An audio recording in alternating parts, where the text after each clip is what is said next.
기억이 있는 가장 어렸을 때 겪었던 일입니다. 제가 국민학교 1, 2학년 때 일이에요. 저희 친정집은 빌라 2층인데 안방 창문을 열어두면 빌라 현관 앞에서 나는 소리가 바로 옆에서 들리는 것처럼 소리가 다 올라오는 집이에요. 그리고 안방 창문에서 내려다보면 가리는 곳 하나 없이 아래가 훤히 다 보였어요. 전 어렸을 때 안방에서 항상 할머니와 함께 잤죠. 벽에 붙어 자는 걸 좋아해서 항상 창문 맞은편 벽 쪽에 누워 잤죠. 그리고 그날도 지금과 같은 열대야의 여름밤이었어요. 새벽 2시쯤 되었을까? 너무 시끄러운 소리 때문에 잠에서 깼어요. 누군진 몰라도 우리 빌라 앞에서 막 큰 소리로 웃고 떠들고 난리가 난 거예요. 목소리를 들어봤을 땐 중고등학생 한 7, 8명 정도가 되었을까 싶었네요. 저도 어렸기 때문에 중고등학생은 너무 무서우니까 가만히 일어나 앉아서 저러다 가겠지, 다른 데 가서 놀겠지 하고 기다렸어요. 할머니는 바로 옆에서 코까지 골면서 잘 주무시는데 깨우기도 좀 그렇고요. 그런데 시간이 지나면 지날수록 목소리들이 점점 커졌어요. 막 깔깔깔 소리를 지르며 서로 욕하고 장난치고 그러는 것 같더라고요. 도저히 안 되겠다 싶어서 대체 누군지 민폐쟁이들 얼굴이라도 좀 보자 싶더군요. 잠자리에 일어나서 창문 쪽으로 한 3걸음 정도 내디뎠는데 바로 뒤에서 보지마 라고 웬 젊은 여자 목소리로 누군가 제 뒤에서 속삭였어요. 방엔 할머니와 나밖에 없는데 너무 무서웠어요. 얼어붙어서 도저히 뒤를 돌아볼 수가 없더라고요. 물론 그 와중에도 창밖에선 오두방정 떠는 소리가 크게 들려오고 한참을 방 한가운데 우뚝 가만히 서 있는데 도저히 안 되겠더라고요. 뒤를 돌아볼 용기가 없다면 차라리 밖에서 떠드는 애들이라도 보자고 생각했어요. 불량 청소년이든 가출 청소년이든 나 혼자라는 느낌을 지울 수 있을 것 같아서 그래서 시끄러운 창문 쪽으로 턱턱 걸어가 밖을 냅다 내려봤어요. 그런데 그 순간 아무 소리도 들리지 않았어요. 그리고 우리 빌라 아래에는 아무도 없었어요. 무섭도록 조용해졌어요. 마치 제가 창문을 내려다봄과 동시에 음소거 버튼이라도 누른 것처럼 순식간에. 정말 진퇴양난이란 이런 건가?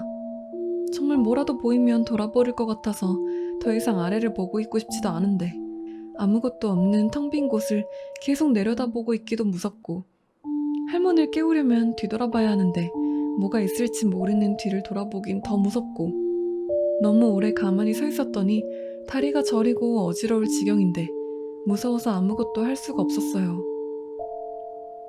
눈을 꼭 감고 창틀을 꽉 붙잡고 가만히 서 있었지요. 결국 밤잠 짧으신 할머니가 새벽녘에 깨어나셔서 창문을 들여다보는 채 가만히 서 있는 절 보곤 너 지금 뭐하냐? 라고 말을 거시기 전까진 그대로 가만히 거기 서 있어야 했어요. 지금도 열대야의 밤에 잠 못 이룰 때면 가끔 그 일이 생각나요. 대체 우리 집 앞에서 떠들고 있었던 그 아이들은 누구였을까? 그리고 저에게 보지 말라고 뒤에서 속삭인 사람은 누구였을까?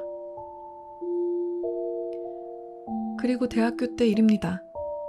역시 학교는 밤에 혼자 있을 곳이 아닌 것 같아요. 저에게 있었던 일도 그렇고.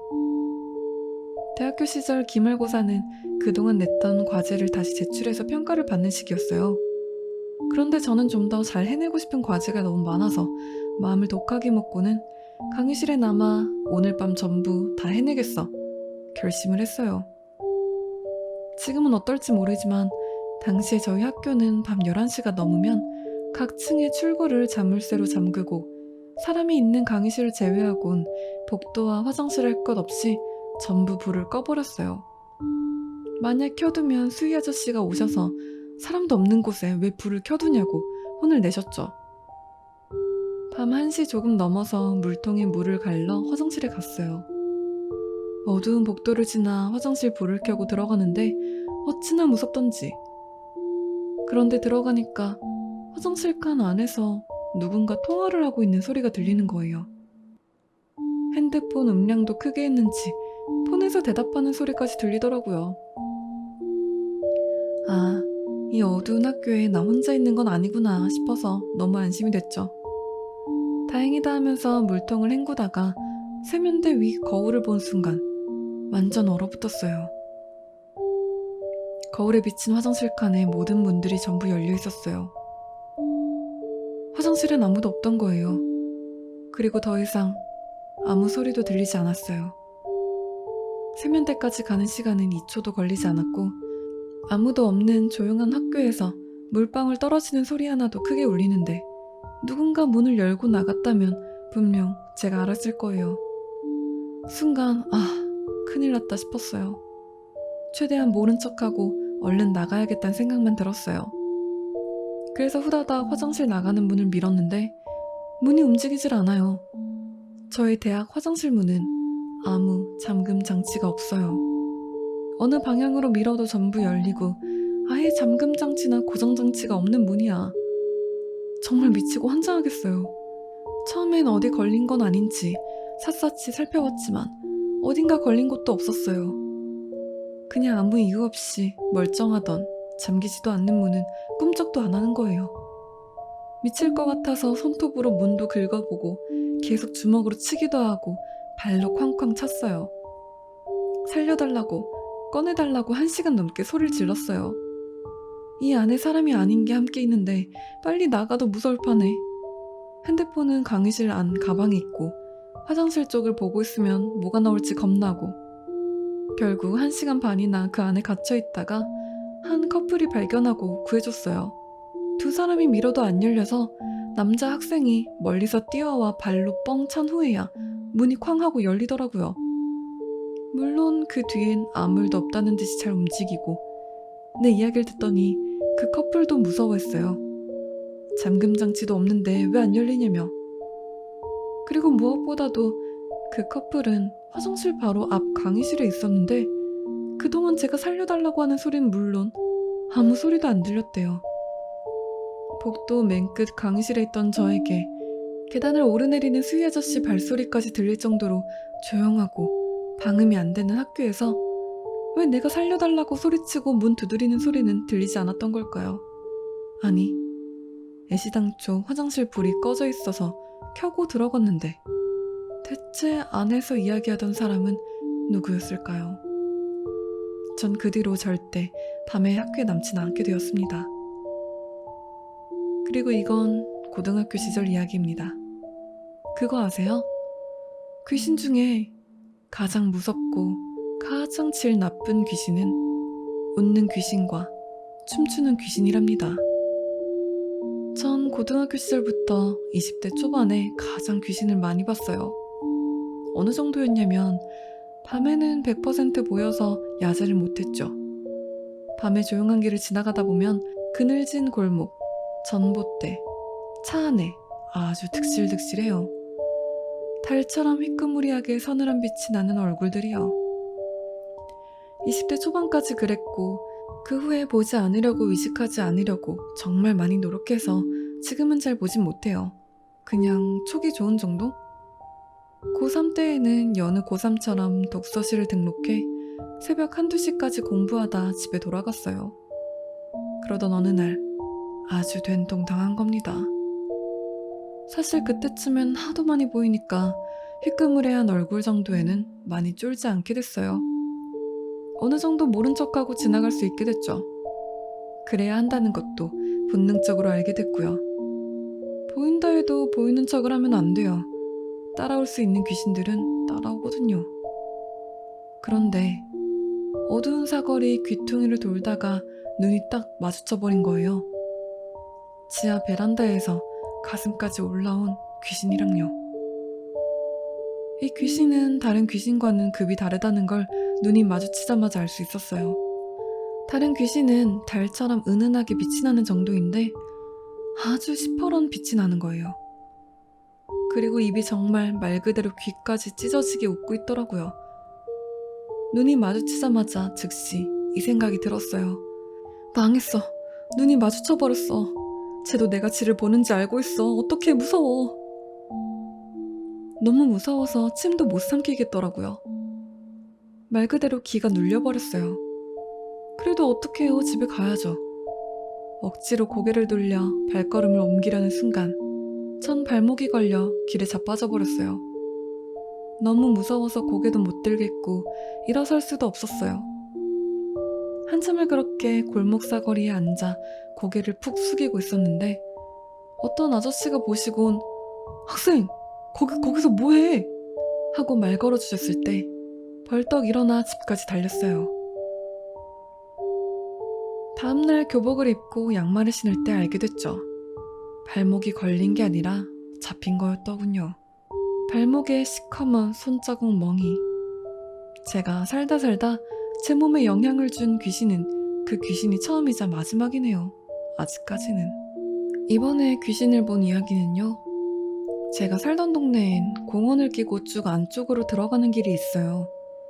해가 져서 무섭다는 친구를 집까지 배웅해주기로 하곤 함께 걸어갔죠. 평소에도 사람이 적고 한적한 길인데 그날은 어째서인지 길에서 두 가지를 많이 보았어요. 하나는 경찰. 사람조차 안 다니는 길인데 뭔 경찰과 경찰차가 그리 많은지 길이 아주 화날 지경이었어요. 또 하나는 아주 특이한 귀신? 귀신이라고 말해야 할지. 보통은 휘끄무레한 얼굴이 보이는데요. 그날은 특이하게 한참 걷다 보면 발 하나, 또 걷다 보면 팔뚝 하나, 또 걷다 보면 손 하나가 차 위에 얹어져 있는 영 이상하더라고요.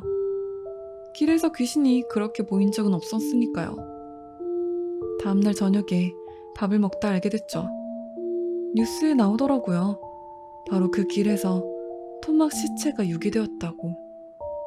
어떤 사건이었는지 전 기억을 하는데 인터넷상이고 글이 어떻게 돌지 모르니까 혹시라도 유가족분들이 알게 되면 마음이 안 좋으실 테니 어떤 사건이었는지 생략할게요. 뉴스를 보고 나서 이해가 되더라고요. 그리고 마음이 너무 슬퍼졌어요. 고인은 죽어서도 얼마나 고통스러웠으면.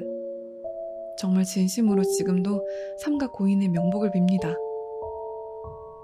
우습게도 전 귀신의 존재를 인정하지도 부정하지도 않아요. 일단 보이니까 부정은 못하겠네요. 하지만 제가 스트레스가 많아서 혹시 미쳐서 환각을 본 것일 수도 있다는 가능성을 항상 열어두기에 단지 나에게 보인다는 이유만으로 있다라고 생각할 수도 없어요. 그래서 제 입장은 있다면 있는 것, 없다면 없는 거겠죠. 항상 이렇게 생각했기에 제 주변 사람들에게는 귀신 본다 어쩐다 이런 이야기하는 게 참 조심스러워요. 될 수 있으면 안 하려고 하죠. 거짓말쟁이로 생각하거나 절 미쳤다고 보실까봐 걱정되기도 하거든요.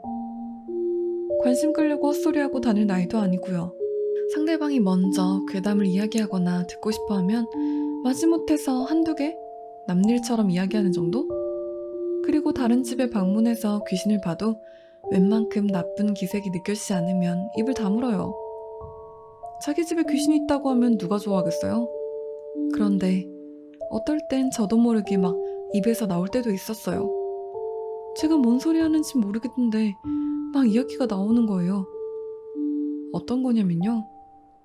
20대 초반에 친자매처럼 친한 동생네 집에 놀러 갔죠. 이사를 했다고 해서 집들이 하듯이 가본 거였어요. 언뜻 보기엔 집이 참 좋더라고요. 가격도 너무 저렴하고 집은 깨끗하고. 그런데 화장실 갔다가 나와서 그 동생을 붙잡고 너네 집 화장실에 여자가 있어. 여자가 서 있어. 단발머리 여자가 목이 확 꺾여서 서 있다고. 너 이사 가면 안 되겠니? 이 집 얼마나 계약했어? 그 여자가 화장실에 서서 머리카락 사이로 밖을 본다고. 라고 소리친 거예요, 제가. 지금 생각해도 땀나네요. 다행히 그 동생은 절 친언니처럼 생각하는 사이였기 때문에 제가 가끔 그런 걸 알고 있었어요. 그리고 제가 한 말을 혼자 기억하고 있었대요. 그런데 몇 달 후 그 동생 어머니의 친구분이 무당이신데 그 집에 들어서서 한번 둘러보자마자 화장실에 단발머리 여자가 있어. 이 집 참 안 좋다. 라고 얘기하셨대요. 제가 웃는 귀신이랑 춤추는 귀신이 안 좋다고 한 데에는 이유가 있어요. 웃는 귀신은 앞서 말씀드렸고요. 춤추는 귀신은 참 안 좋은 징조거든요. 웃는 귀신이나 춤추는 귀신이나 너무너무 신이 나서 웃고 춤을 추는 거예요.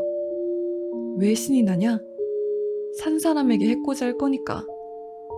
그들에겐 최대의 유희이자 남아있는 목표죠. 기억하세요? 몇 년 전 설날에 눈이 너무 많이 내려서 많은 분들이 고속도로에 갇혔던 일이요. 바로 그 설날 명절에 겪은 일이에요. 전 버스를 타고 전주로 내려가고 있었어요. 전주까지 가는데 13시간이나 걸렸네요. 저녁에 탔고 아침에 도착했죠. 그래도 한숨도 못 잤어요. 왜냐하면 한참을 버스를 타고 가는데 눈이 너무 많이 오니까 버스가 달리는 시간보다 도로에 서 있는 시간이 더 길었어요. 밤이 되어도 사방에 눈이 쌓여서 푸르스름하게 빛이 나더군요. 아마 자정에서 새벽 1시 사이였을 겁니다. 버스가 넓은 밭 사이로 난 고속도로 위에 정체해 있었는데 웬 여자가 밭 위에서 춤을 추고 있는 거예요. 커다란 검은 개랑 검은 머리가 허벅지까지 내려오고 발목까지 덮는 검은 옷을 입은 여자였어요. 눈이 소복히 쌓인 밭 위에서 빙글빙글 돌면서 춤을 추고 있는 거예요. 사람 많은 시커먼 개는 옆에서 펄쩍펄쩍 뛰고요. 처음엔 이 추운 날에 웬 미친 여자가 춤을 추고 있네 하고 가볍게 생각했죠. 그런데 시간이 지날수록 이상했어요. 사람이 말이에요. 빙글빙글 제자리에서 돌 수 있는 시간이 얼마나 되겠어요? 그런데 그 여자는 계속 돌아요. 그냥 제자리에서 계속 신이 나서 팔을 위아래로 흔들며 계속 돌아요. 한참을 보고 있다가 깨닫곤 소름이 돋았죠. 여자가 돌아도 얼굴이 안 보입니다. 그리고 처음엔 밭에 있어서 비교할 게 없어서 몰랐죠. 너무 컸던 거예요. 3-4m는 될 법하더군요. 깨닫는 순간 안에서부터 덜덜덜 떨리더군요. 무언가 내가 평소에 봐왔던 것들과는 급이 다르다고 느낌이 왔어요. 이건 아주 불길한 그리고 거대한 무언가라고. 전주에 도착하자마자 부모님께 뭘 봤는지 말씀드렸죠. 아버지는 그건 뭔가 불길한데 뭔진 몰라도 조심해야겠다 라고 하시더군요. 그리고 그날 낮에 둘째 고목 댁에서 초상이 났다고 전화가 왔네요. 모셔가려고 했던 걸까요? 그리고 이건 제가 곁에서 본 절친의 일입니다. 정확히 말하면 절친의 언니예요. 15년 넘은 친구가 있었죠. 그 친구에겐 2살 터울의 언니가 있습니다. 그 언니는 굉장히 어렸을 때 시집을 갔어요. 언니 결혼할 땐 제가 고등학생이었으니 말 다 했죠. 언니가 결혼하고 아이들을 낳고 나서 남편분이 갑자기 지방으로 직장을 옮겼어요. 그래서 급하게 아파트를 구하고 지방으로 내려갔는데 워낙 후다닥 처리하다 보니까 이사를 할 때 부부가 같이 내려간 게 아니고 이사는 포장 이삿짐 센터에 맡겨서 미리 가구며 짐이며 아파트에 세팅해놓고 가족들은 일주일 정도 후에 몸만 들어가 살게 되었죠. 문제는 그때부터였어요. 매일매일 언니가 어머니께 전화해서 엄마 나 무서워서 여기서 못 살겠어. 집에 뭐가 자꾸 있다니까? 라고 울며불며 이야기를 하더라는 거예요. 하지만 언니는 평소에 밖에서 술 마시고 친구들 만나고 노는 걸 좋아하는 성격이었기에 그리고 언니가 아직 어린 나이였기에 부모님들은 그 말을 믿어주지 않으셨어요. 아이고 우리 딸이 서울로 돌아와서 놀고 싶어서 그러나 보네. 철 좀 들어라. 라면서요. 제 친구도 저에게 언니 얘기를 하면서 올 언니 너무 철없음 이랬었네요. 반년도 안 돼서 언니는 가출을 했어요. 어린 아기인 자식과 남편도 버리고요. 가출만 한 게 아니라 인성이 바뀐 듯이 막 살기 시작했어요. 여기저기서 대출을 받아 방탕하게 쓰고 부모나 친지에게도 자기가 어디서 어떻게 지내는지 알려주지 않았어요. 가끔 돈 좀 해달라고 전화만 하고 그랬다네요. 그때 제 친구네 집은 정말 초상집 같았어요. 딸이 사라진 것도 사라진 거지만 아직 혼자 밥도 못 먹는 어린 외손주들은 또 어떡해요. 아내가 가출을 했으니 두 아이를 돌보느라 남편분은 일도 못했대요. 결국 그 지방집을 처분하고 다시 서울로 올라와서 살기로 하곤 두 아이들은 친구 부모님이 돌보시기로 했죠. 그 집을 처분하기로 한 날, 남편분은 아내가 가출한 집은 꼴도 보기 싫다며 아이들을 데리고 서울로 올라가고 결국 집 나간 딸을 둔 죄인이 된 친구 부모님이 이사를 도맡아서 하게 되셨어요. 그리고 이사를 하다가 펑펑 우셨대요. 안방에 옷장을 드러냈을 때 옷장 뒤에 감춰져 있던 벽을 보시고요. 그 벽에는 부적이 한 장도 아니고 수백, 수천 장이 발라져 있었대요. 너무 부적을 겹쳐 발라서 벽은 보이지도 않고 부적 위에 부적을 발라 말 그대로 부적으로 도배를 해놓은 형상이었대요. 부모님은 아이고 딸아, 널 믿어주지 않아서 미안하다 하며 우셨대요. 나중에 예전에 이사를 시켜준 이삿짐 센터를 찾아가 뒤집어 놓으셨대요. 그 이삿짐 팀장이 우리도 보고 놀라긴 했지만 이걸 말씀드리면 이사를 안 하실까봐 라고 했다네요. 나쁜 사람. 그 뒤에도 언니는 집에 돌아오지 않았어요. 간간히 집에 돈을 요구만 하는 전화를 했죠. 자식을 그리도 예뻐하던 언니가 하나당 1,000만 원씩 주면 내가 데려다 기를게. 이런 폐륜적인 말도 하고 예전에 그 사람 같지는 않았어요. 친구 어머니는 너무 힘들어서 그리고 딸이 걱정돼서 굿까지 버리셨대요.